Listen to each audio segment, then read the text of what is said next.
আজকে সুপ্রিম কোর্টে মামলা হয়েছে মাননীয় প্রধান বিচারপতির কোর্টে। তো অনারেবল চিফ জাস্টিস ক্যালকাটা হাইকোর্টের একটা রিপোর্ট এসছে।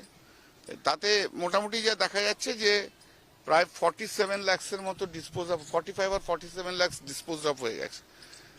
বাকি যেটা রয়েছে সেটা বলেছে যে আগামী 7 দিনের মধ্যে শেষ করে দেবে। এবারে হচ্ছে যে এটা গেল একটা পার্ট। সেকেন্ড হচ্ছে ট্রাইব্যুনাল। সেই ট্রাইব্যুনালকে ইমিডিয়েটলি একটা সেট আপ করেছে কলকাতাতে, doctor Shyamaprasad Mukherjee building or etcetera.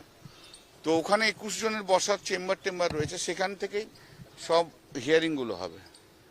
Tribunal will decide the case on the basis of the merit and if any new কোনো নতুন ডকুমেন্ট যদি দেয়, অনেক সময় হয়েছে তো যে ডকুমেন্টগুলো দিয়েছে ওরা রসিদ দেয়নি, তো ডকুমেন্ট যে যা দেবে সেই ডকুমেন্টের অথেন্টিসিটি চেক আপ করে ট্রাইব্যুনাল ডিসাইড করবে তাদের ওন মেরিটে। এটা ট্রাইব্যুনাল ডিসাইড করবে এবং ট্রাইব্যুনাল যেটা ডিসাইড করবে সেটা ফাইনাল।